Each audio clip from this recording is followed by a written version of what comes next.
Olá pessoal, tudo bem com vocês? Sejam todos muito bem-vindos ao Clube dos Dividendos. Eu sou Bruno Mazzoni, hoje dia 4 de fevereiro falo com vocês sobre Engie. Vamos atualizar a EGE3, empresa que eu tenho para longo prazo, posição previdenciária. E os principais destaques e pautas do vídeo serão esses, pessoal. Um pouco sobre o filme recente, os fundamentos do último trimestre divulgado, aquecendo aí para o quarto tri, agora em fevereiro e março de 2024. Vamos olhar aqui para o principal, principalmente para nós, acionistas de longo prazo. Qual que é o momento atual da Engie em relação a investimentos? É grande? É pequeno? Qual que é o pipeline de projetos de implementação da companhia? Vou passar por alguns deles. Tá? E aí nós vamos finalizar com a segmentação de receita atual, a Engie que é geradora e transmissora, e vendeu parte da TAG, tá? Que é uma ótima geradora de caixa, que é a transmissora aqui de gás natural, né? Então, distribuidora, perdão, de gás natural. Foi vendida uma parte, 15% dela, mas ainda a companhia detém cerca de 17,5% do capital social da TAG. A gente vai falar sobre isso ao longo do vídeo. Do filme, vamos para o valuation, indicadores, preço justo de Graham, tá? Preço teto, dividendos, toda aquela coisa bonita. Quem investe na Engie. E por fim, a gente vai finalizar aqui com bater ou não o CDI, de 1990 e bolinha para cá, até a análise gráfica finaleira, né? Para dizer para vocês aonde que o Bruno volta a comprar Engie em ordens limitadas, né? A gente tem um valor nominal alto, então não é para todos ali, creio eu, ficar lançando puts, né? Porque de repente você ser exercido pode ser um montante ali acima dos R$ 3.500, que não são todos que detêm. Então eu vou falar aqui mais na ótica da ordem limitada, VAC, tá? Para vocês quais são os pontos e preço teto para esse ambiente do primeiro trimestre de 2024. Pessoal, disclaimer na tela, eu sou Bruno Mazzoni, analista CNP e técnico, seja muito bem-vindo ao Clube dos Dividendos. Todos os dias eu falo aqui pelo menos uma vez, tá, sobre uma ação, dividendos, bolsa de valores, cenário macroeconômico. Então, se você gosta desses temas, considere se inscrever, ative as notificações, porque aí o YouTube te avisa que o Clube dos Dividendos aqui na plataforma acabou de postar um vídeo. Como eu falei, ao menos um por dia. Pessoal, lucro, ótimo, voltou a crescer depois do impairment de 2021. A Engie tem o seu lucro recorrente muito tranquilo. No quarto tri agora vai aparecer a venda da TAG, então a videoconferência já rolou.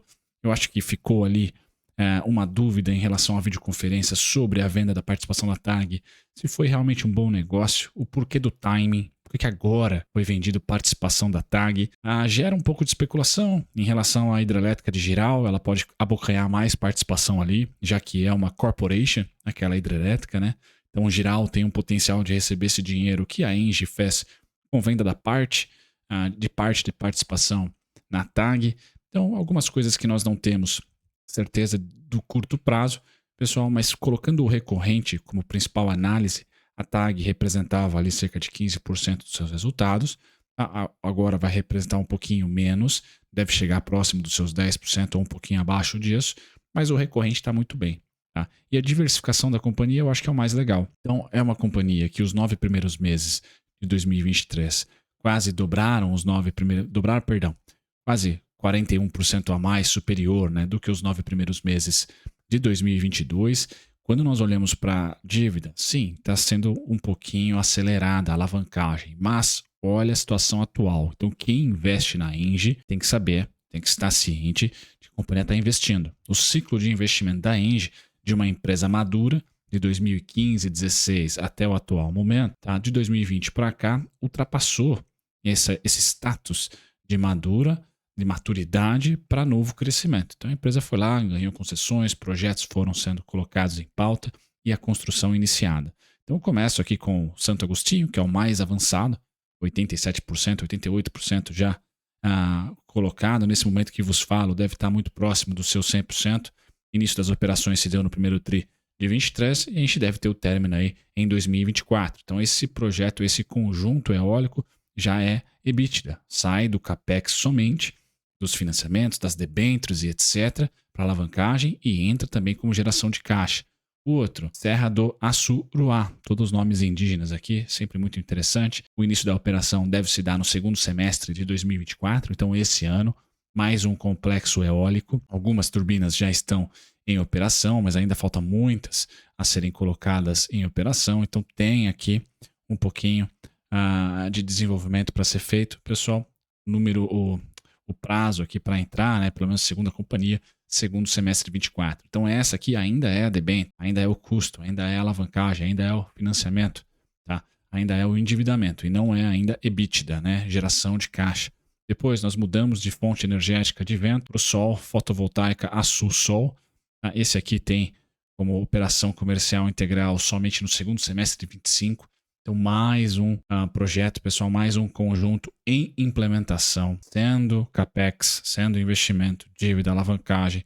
Então, se vocês já começam a ter uma noção, agora nós mudamos de geração para transmissão, Gavião Real, tá? Início das operações aí, março de 2026, mais um investimento, expectativa de entrada em operação comercial para o primeiro trimestre de 2024, então pouco a pouco já vai começando a entrar na parte comercial. Isso é importante, vai transformar um pouquinho de EBITDA, o que é endividamento nesse momento. Mas, de novo, pessoal, vejam só em 4 slides, 4 projetos em operação, né?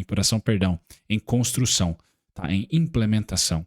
Então, a empresa está numa situação atual de mais investimento do que caixa. E se você está ancorado nessa expectativa, tem que saber que ela vai tomar algumas pancadas nos preços, porque resultado é resultado, não vai ser aquela empresa do presente. Talvez até caia um pouquinho de dividendo. Como teve não recorrente da TAG, eu acho que a gente deve manter, caso não haja nenhum outro investimento. A Giral é uma dos exemplos. A gente deve manter os dividendos de 2023. Mais um projeto, Asa Branca, lote do leilão 5 que ela ganhou em 2023, ano passado. Então, mais uma vez aqui, só que transmissão. Então, geradora, transmissora e distribuidora de gás. Gás perdeu um pouquinho do fôlego, vendeu 15% da TAG, mas ganhando fôlego aqui, tanto na geração diversificada, tá? Vendeu recentemente a sua térmica, como também na transmissão. Tá? Esse aqui, início de 2029, né? A assinatura se deu em 2023. Então, somente lá para 2029, ou seja, holders aqui vão se preocupar com Asa Branca. Bom, pessoal, dessa maneira, a empresa tende a ganhar na sua segmentação de receita uma robustez até maior na parte de transmissão, que hoje está por volta dos seus 10%. Deve ganhar aqui, quem sabe, seus 15%, 20%. Tá? Um portfólio atual aí seria 70%, 70% eu não digo, pode ser até 70%, né? Perder ali 7% de geração e ganhar 7% de transmissão. E a TAG aqui vai perder um pouco do EBITDA ajustado no seu portfólio porque foi vendido a 15%. Então vai vir menos receita da controlada, ali, da posição, perdão. Isso a gente tem que colocar em mente, pessoal. Porém, é a companhia, na minha visão, uma das melhores da Bolsa. Tá? Não só do setor, mas em termos de governança também. Então, desde a Tractabel, quando vendida para os franceses, para a francesa, né, Engie, governança maravilhosa e muitos anos de maturidade, né? Ou seja, pagando ótimos dividendos sem muitas surpresas em termos de alavancagem. Recentemente é que a surpresa começou, mas vocês estão vendo, né? Os investimentos estão sendo feitos, muitos deles já entrando em operação. Aqui é só um adendo, né, pessoal? Então, realmente, a operação de alienação foi concluída da TAG, 15%, tá? E conforme informado no fato relevante do dia 28 de dezembro, a companhia permanece acionista da TAG, sendo titular de ações representativas de 17,5% do capital social total da TAG, permanecendo o grupo Engie com 50% do capital social total da TAG.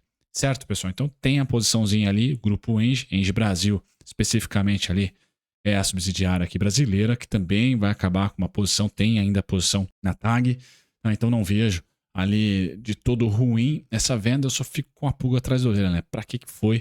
Por que do timing, né? Ao fechar ali 2023. Vamos tentar entender na videoconferência do resultado do quarto tri se sai alguma notícia relacionada a novos projetos ou de repente a pagamento de debêntures, alívio de composição de caixa, de estrutura de capital, tudo isso pode se dar como desculpa, por exemplo, como causas para a venda da participação na TAG, né? Por quê? Eu acredito que o governo está muito forte no investimento, principalmente no PAC 2, né?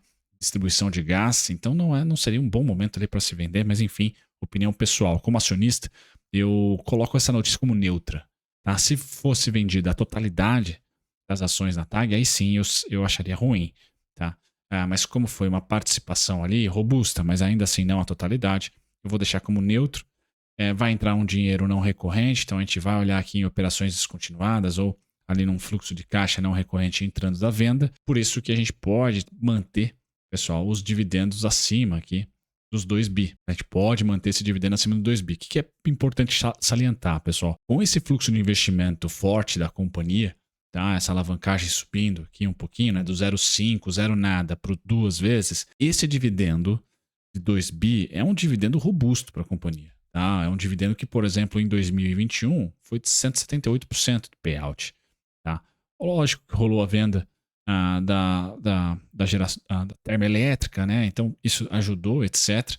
Mas assim, não vou tentar não ficar órfão de um super payout para a Engie. Eu acho que em algum momento ela vai ter uma sacudida de payout, tá? E cair esse dividendo para 1 bi e meio, por exemplo, que hoje está em 2 bi e meio.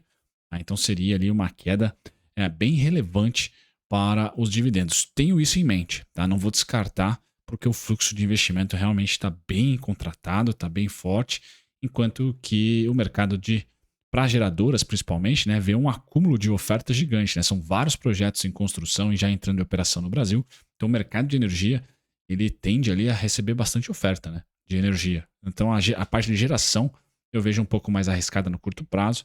Transmissão eu vejo ótimo, maravilhoso, como sempre. Mas geração talvez tenhamos aí. O El Niño corroborou para a energia voltar a ter um preço legal e as geradoras darem um up. Mas a gente tem que ser bem honesto e dizer que tem vários projetos em implementação no Brasil. Nós precisamos, sem dúvida nenhuma, mas no curto e médio prazo, né, 2024 e 2025, a gente pode ter as geradoras com preços não tão agradáveis assim, tá? Feito isso, pessoal, o que é legal da Engie? Como ela é uma geradora e transmissora, então vocês vejam que a margem é bem robusta. Não é uma margem estratosférica como o ISA-CETEP, como Taesa, como a Lupar, né? A Lupar nem tanto, mas a CETEP e Taesa são 100% transmissoras. Vocês veem ali margem de 60%, mais de 50%. Não, ela está na casa dos seus 20%, seus 30%. Né? Então, eu ainda acho a Engie uma das top 3 da bolsa, top 5 no máximo. Tá? Olhando aqui para os seus múltiplos, pessoal, uma empresa que hoje negocia 9 vezes lucro. Então, pela primeira vez em anos, né, tá abaixo dos seus 13, 14, 15 vezes lucro. Tá? E aqui você pode olhar, poxa, será que foi o lucro que caiu e de repente as ações estabilizaram e ela está negociando como uma empresa de valor, etc.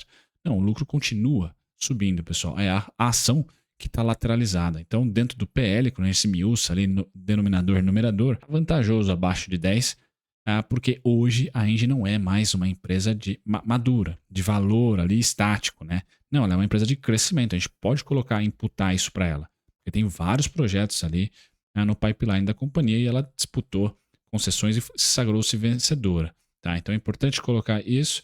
Dividend yield de 7%, esse é asterisco. Tomem cuidado, pessoal. A gente pode ter um rebote de dividendos para baixo, um ROIC espetacular de quase 20%. E a alavancagem subiu, mas ainda assim, em termos totais, né? 2 vezes dívida líquida EBITDA, uma empresa geradora de energia e transmissora, utilidade pública, é tranquilo, né? Tá bem suave. O preço justo de Graham é péssimo, porque o PVP é nas alturas. Tá? Então, quem analisa preço-valor patrimonial não vai comprar a Engie nunca. Tá muito caro, tá, pessoal? Quase 4 vezes aqui. Então, o valor justo de Graham aqui está em R$31. Tá? Então, 22% mais cara do que o justo a Engie está. Certo? Olhando para os dividendos, né, nós temos aqui a média dos últimos 5 anos na casa dos R$2,57.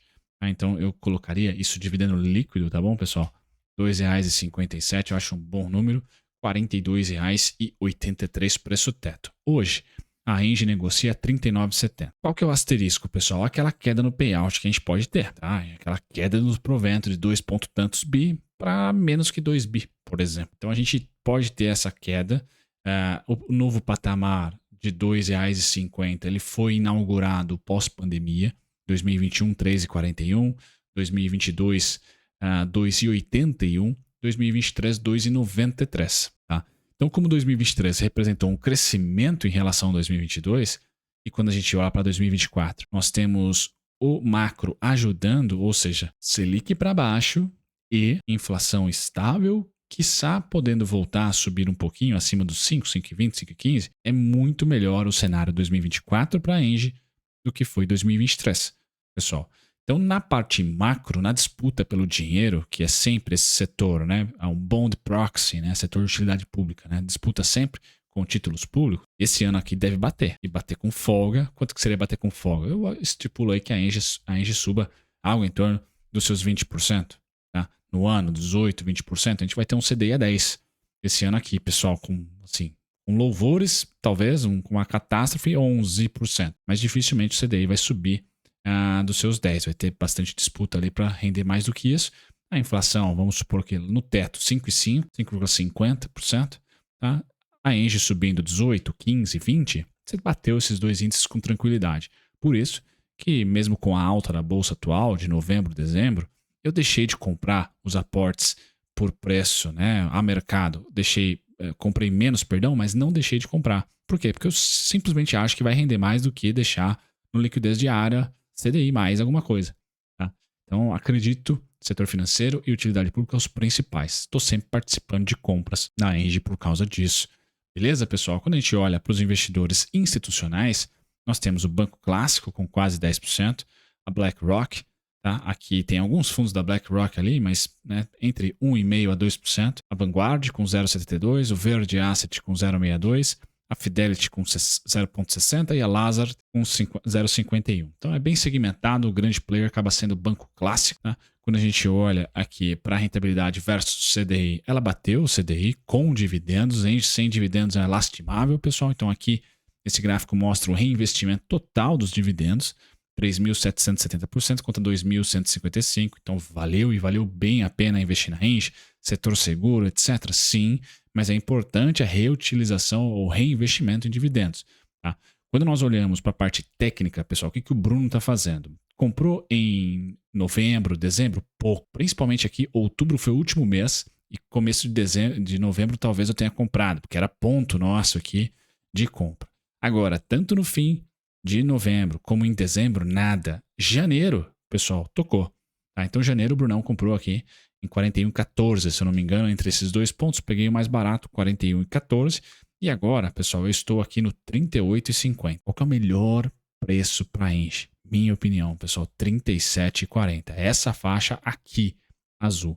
Esse é um bom preço, 36,64 aos 38. Vou pôr 36,64 aqui, porque é o mais baratinho, né? Então aqui, pessoal, é, na minha opinião, o creme de la creme para a Engie, certo? Gosto dessa faixa de preço. Quando eu tiro meus estudos e pego no gráfico de linha, tá? Nós estamos aqui respeitando esta resistência que vira suporte. Então já é sim bom preço de compra.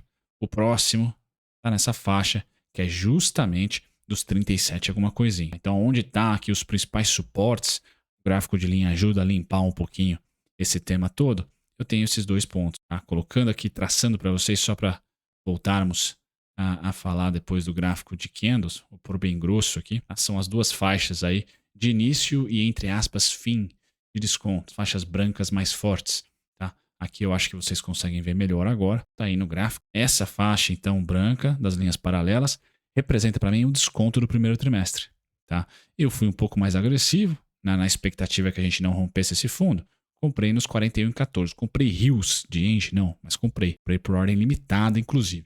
Tá? Agora, né, esse mês de fevereiro, tá liberada a compra normal a mercado, mais um caixinha que eu fiz por não ter comprado em dezembro, uma ordem limitada no azulzinho.